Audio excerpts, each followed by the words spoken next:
Welcome to toy-polloi. Hello and welcome to another video from toy-polloi, and today we are restoring a toy I've wanted to have in my collection for many years, and that is the Desert Supply Truck from the Adventures of Indiana Jones toy line by Kenner. Now this toy line didn't have a huge amount of stuff created for it. There's a few figures, there's one vehicle which is this one, and a couple of play sets, and in the UK these toys are very hard to find. So when I saw the Desert Supply Truck for sale, I knew I had to grab it, even though I saw it was missing pretty much all of its pieces. I just wanted to have it, and I thought I would be able to make pretty much all of those pieces from scratch building using styrene. So that is what we are going to be starting today, because there are so many pieces missing. I'm not sure I'll be able to do them all in one video. Let's get on with the project, and the first thing we need to do is actually work out what is missing and how we're going to go about making it. If we take a closer look at the truck, we can start to see where all of the issues are. There are a lot of pieces missing, which is going to be the main part of this project. You can see we are missing the door here. If I turn it around, we're missing this rear flap. And if I take the rear section off, we're also missing the covers for these sort of seating areas. There is some damage as well around these seats. There's a little bit missing there. There's a crack on this side that needs to be reset. I've also noticed that this front spare wheel is loose. One of the little clips has broken off, but shaking this about and moving it around, I've actually found the little clip, so I think that should be a fairly easy thing to repair. If we turn it over, we can see we are missing the string on this sort of rear pulley section. That's the pulley that pulls the figure in. We're also missing the little sort of clasps that hold onto that figure. And generally, it is just a very worn vehicle. It's been really well played with, which is always a good thing with a toy. It shows that some child has absolutely loved having this and played with it as it should have been played with. So there's lots of marks and sort of dirt and grime over it. We do need to give everything a good clean.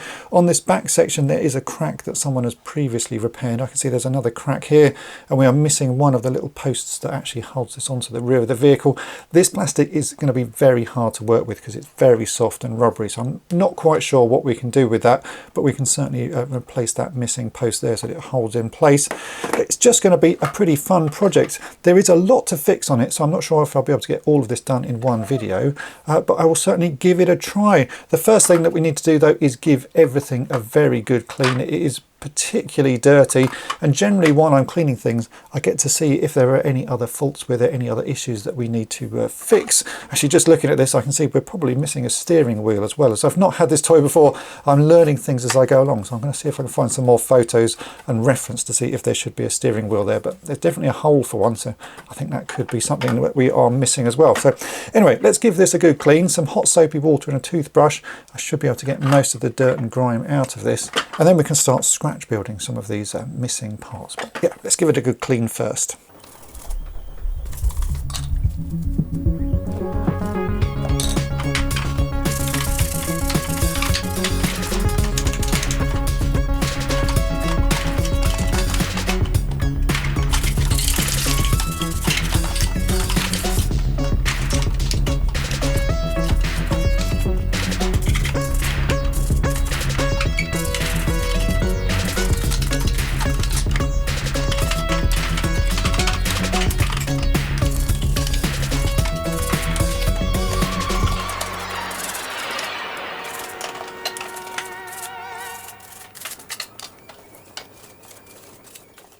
And there we go, that is it all clean. And as I sort of mentioned, as I clean things, I do find other issues. I can see that there's one clip broken on this front canopy. It should sort of be held in place a bit more firmly than that, so we may be able to fix that.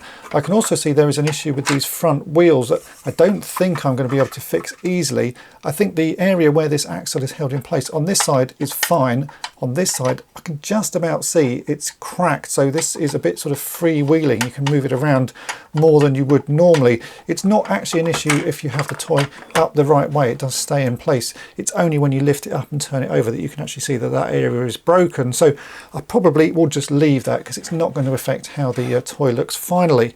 So while we are waiting for this to dry off a bit more, as you can see it's still a little bit wet, we can get to work with making some replacement doors, as I think that will make the biggest difference to how these look. Now I've done some research and I've found a load of images of what the doors look like, and they are just flat panels with a very small amount of detail on one side. We've got a hinge piece top and bottom, and then the sticker stuck across the middle of it. So my plan is to make a cardboard template and I've already done that. So this is a cardboard template. I've just sort of cut it out some thin card to make sure that I've got the exact shape of the hole. I'm now going to scan this in and go into Photoshop, and using the images that I've found, I will make a pattern that shows me where I need to put those details and where I need to cut a hole for the window and where I need to put these little hinge pieces. That I can then stick onto some 1mm thick styrene and we'll make a door. So let's go into Photoshop and do a little bit of work and get a pattern made for both of these doors.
And here we have the pattern. This was my original cardboard template, which I scanned in. I've traced around it and then marked up where all of the details need to go. This area here is actually a hole, so that's the sort of window area. There is a slight raised piece there, which is supposed to be a door handle. And then this area here basically just has a sort of raised line around the edge of it, and that is where the number, of which we will make a sticker later on, has to sit. So we just need to put a sort of a line of styrene around the edge of that. And you can see I've also marked where the two hinges go, and there's also a tiny bit of plastic that needs to stick out there, which is what sort of locks the door shut. So I've just indicated that as well on this pattern. What we're going to use is styrene sheet. So this is some 1mm thick black styrene sheet. I'm going to Pritt stick this onto here and then cut around it, and I'll mark out all of the areas that I need to work on and cut out, and we should end up with a pretty reasonable looking door, I would have thought, without too much work. For the hinges, I will need to measure the holes that are on the original toy, which look like they will probably be sort of 2.5mm in diameter. So I have some styrene rod, which I reckon I can use for that. But the first thing to do is actually stick this onto here, and then we'll start cutting it out, and we can see how close we can get to the original door. At the end, it will all be painted, so it doesn't actually matter what colour styrene I use. I just happen to have some 1mm black styrene in stock. So let's get this cut out and we'll see what it looks like.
And here we go, here is the door pretty much done. So that was just cut out of some 1mm thick styrene sheet. I drilled some holes around the window hole there so that I could cut that out. I've cut some little notches top and bottom and inserted some 2mm round styrene rod there to work for the hinge.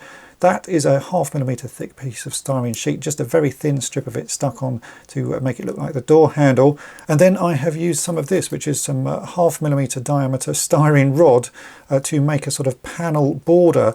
And I think that looks pretty close to what was on the original door. So again, all of those markings are on that little diagram that I did, and I just sort of pierced them through. So I put some holes through the paper so I knew where they had to be stuck. This seems to have worked really well. So let's now try it on the truck itself.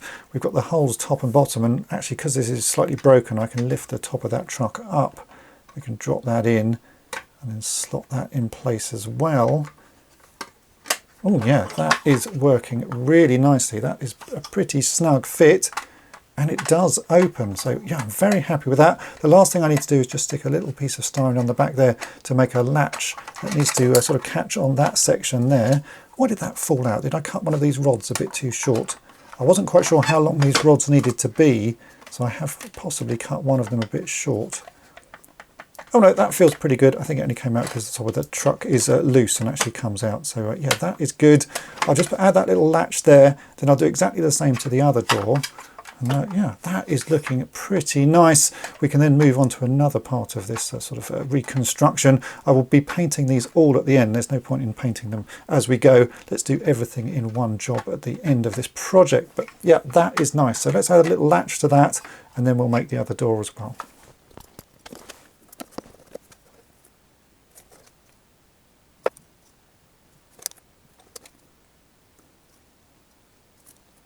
And there we go, that is both doors now made, and I'm really happy with how they're looking. Obviously, until they're painted, they do look a little bit obvious, but they fit really nicely and they close really well. That little catch just does everything it needs. It just holds the door in place. You can easily then bend them and they open up like that. Push it and it will click back in place. And if I turn this round, we can do exactly the same on this side. So you can open the door, it rotates out, and then we push it and it clicks shut. I think it's working as well as I could have hoped on this. It might be that the styrene sheet, I should have used maybe 1.5mm thick rather than 1mm, as it is fairly bendy, but you know, I could always come back and make some others. For now, these will do everything they need to do. So yeah, we'll leave that as is. We can now move on to the back section and make the missing covers for these. But before I do that, I'm going to see if I can bend that bit of plastic back. If you look closely, you see it's broken and then being pushed to the left and sort of hooked in place.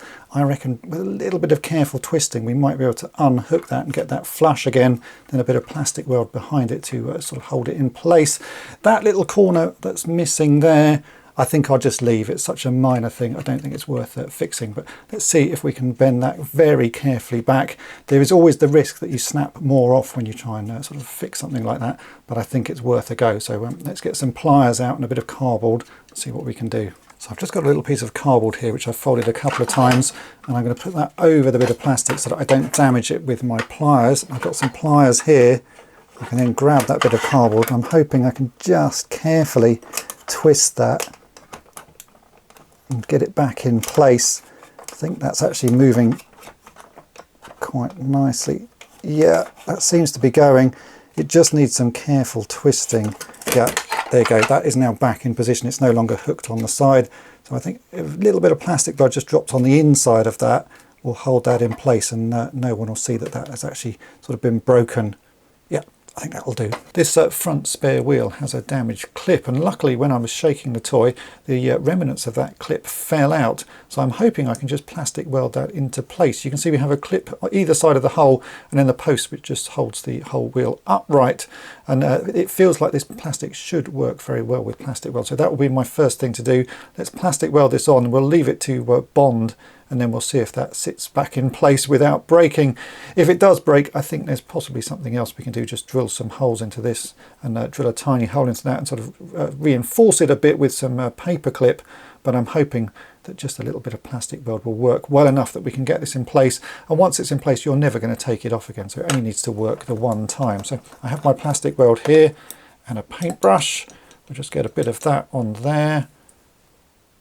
Drop it onto the area that needs to be welded, and fuse these two pieces together, and we'll just see what happens. Yeah, that does seem to be bonding.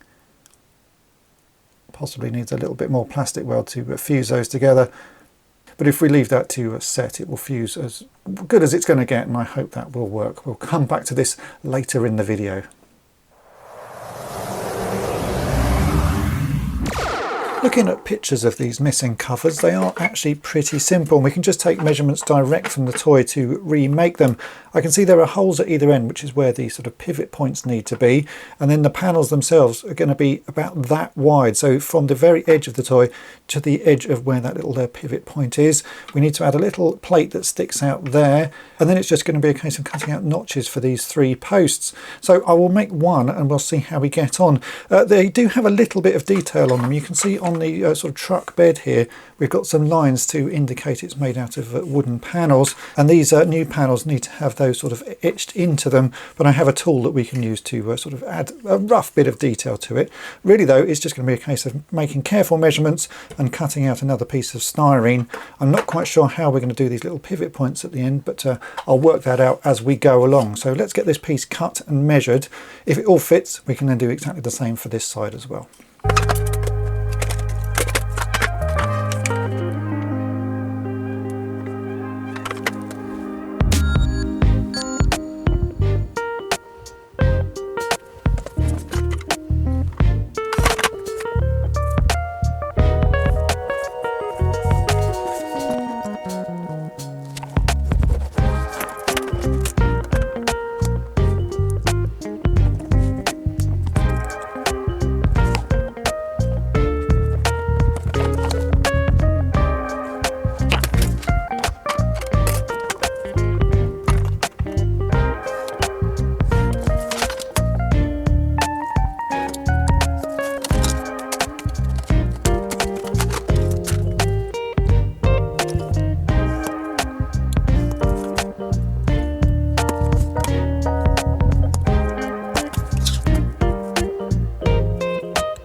And here we go, this is the panel I've made. There's a fair few notches in it because it just has to go around lots of different shapes, but it's actually pretty simple. An oblong with a few bits cut out of it, and this now fits quite snugly over that sort of section on the left hand side. The other side is going to be an exact mirror of this one.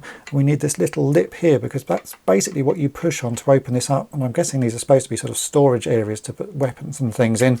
I haven't put the little axle pieces on yet because the next thing I need to do is to score in some lines to make it look more like this sort of wooden paneling. So you can see on the top of it, I've just put pencil lines where I want to put those sort of score lines. And I have here my scriber. This is a pretty good tool for adding panel lines to things. It's got a sort of hooked blade that you can see on the end of that. And you drag it along the surface and it'll cut a sort of V-shaped groove in it. You don't want to drag it too deep because obviously this is only 1mm thick styrene, and there is a risk of going right the way through it. So I'm going to carefully scribe those on to add the details. And I think that will end up looking pretty nice by the time it's painted. And then once that is all done, I'll make a mirror image of that one, and then we can work out how to add the little sort of pivot points at either end. But that is working really pretty well. So let's scribe in the lines and we'll make a mirrored image version of it as well.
In the end, I found the best way to make these hinges was pretty much the same way that I'd done the hinges on the door. So I've used some 2mm diameter styrene rod. It has had to be filed down a bit because actually the holes at this rear section are just that bit smaller, but I chopped some bits out of the boards that I made, stuck the rod in, and we've now got a pretty good hinge. So if I press on this little button here, you can see they open up and we can access the sort of storage bays, and that's working on both sides. So that's another part of this truck done. We now need to move on to the tailgate, and I've got a few more reference images that we need to sort of look at and see how that was originally constructed. The tailgate on this toy is actually sort of a fairly odd design, but again, we can make it out of some 1mm thick styrene sheet. It's not just a flat panel, it actually has a slight curve to it. And again, using some images that I found of an original, I think I can recreate it. So I've already made a slight start on it by making this piece here, which is the sort of top section, and that fits between these two sort of walls here at the back. And the great thing about this toy is because they've added this extra detail with these sort of panel lines, I can use those to actually measure the size of these pieces. So that's the top section. The bottom bit is at a slight angle down because there is a bar that goes right the way across the back. And for that, I'm going to be using this piece of 2.5mm diameter rod. That seems to fit in really nicely. So I've just cut a piece roughly to length here. So what I've got to do is attach that to another flat piece of styrene that is sort of angled upwards, and then we'll attach it to this as well. So there's a slight angle to everything, but as you can see, I've already got the sort of the basis of this going. Then I need to work out a way of latching it at the top, because I can see there is now an extra piece of damage there that I hadn't noticed before.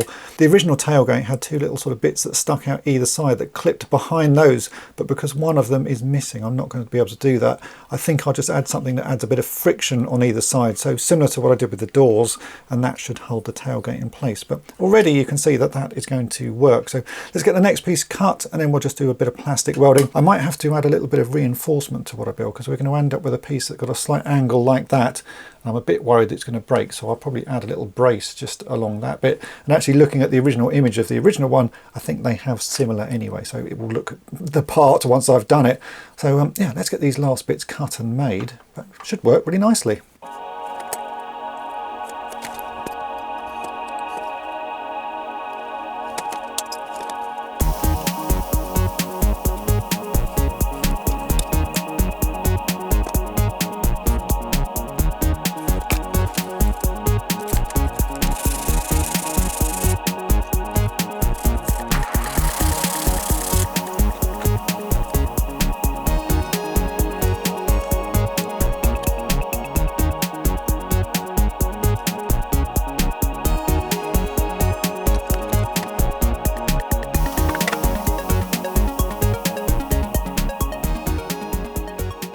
After about 20 minutes, this is what I've managed to create. So that was the top piece I showed you. I've attached a piece at the bottom, which is a slight angle, and that sits behind the sort of axle bar. I've then added a little bit of support just to stop this sort of being able to be broken easily at that join part. So you can see we've got sort of extra bits just stuck either end.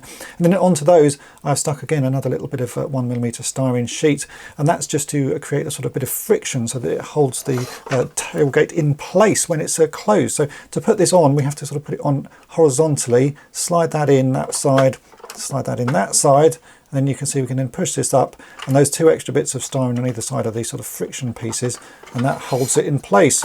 It's actually not looking too bad. I sort of misjudged where I put the lines that I've scored onto it, so they're slightly out of place, but I don't really think that's going to matter too much by the time this is painted.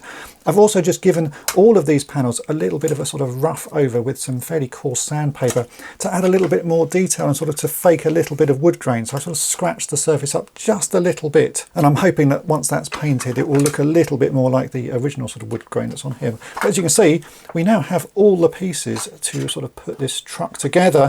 What we've got to do is paint them. I've been to the model shop and I've bought some paint, so let's take a look at that. So here are the paints that I've bought. I would normally use a Tamiya primer, plastic primer, but I couldn't find any. So I bought this stuff, which is Mr. Hobby, Mr. Surfacer 1000 Grey, which should do a very nice job. So we'll paint everything with that, make it a uniform grey. Then for the green, I bought another Tamiya paint, and this is called TS9 British Green. And it really looks like a very close match to the green of the plastic. It doesn't have to be perfect, because actually all the pieces on this are slightly different shades of green. It just has to be close enough. So that, I'm hoping, will be a close green match to this. And then once that's dry, I have a clear coat, which again is a Mr. Hobby Super Clear, and this is a semi-gloss, and I will put that over the top. So let's take all of these pieces off, and I'll go out into the garage and I'll get it all sprayed up, and we'll see what they look like. Hopefully it will start to match and we'll make this vehicle look more complete.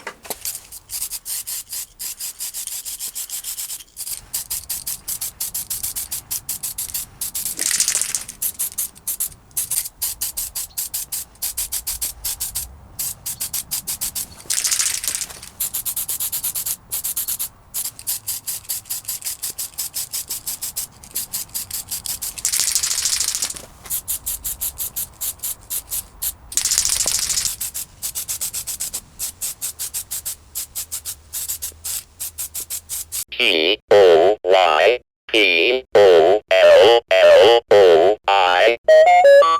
And here they are all painted. There was a slight change of plan actually as I was painting them. The green Tamiya paint that I used was just too dark. It didn't look right when I put it next to the vehicle. So I had a quick rummage in my box of spray cans, and I found this stuff, which is enamel spray. This is Halford's Racing Green, and this is a much better match. It's still a little bit vibrant, but the tone of it works a lot better. So that's what I've gone with in the end. The Tamiya paint was nice, but this stuff just matches much better. So Racing Green seems to be the colour that this truck should be. So these are now all ready to go. I've been into Photoshop as well, and I've quickly redesigned the stickers that go on the doors. So I'm going to apply those. We'll put all of these pieces back on the truck and see what it looks like.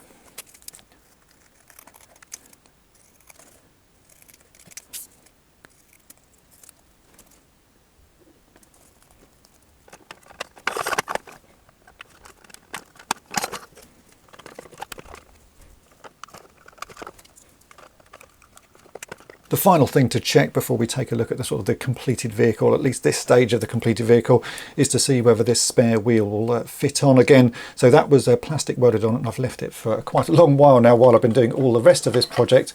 Let's see if that clips on and actually stays in place. Oh, no, there we go. It's failed straight away. So I will do a bit more repair to that and we'll stick that back on. But it was a nice idea to try it, but sadly it didn't work. And so here we go. This is it for the first part of this restoration. I've managed to take the bare bones of the Desert Convoy truck and turn it into something rather quite displayable. The doors really do make a massive difference. As you can see, it now looks like a complete truck, and those are really just made out of some 1mm thick styrene sheet with a few little details added.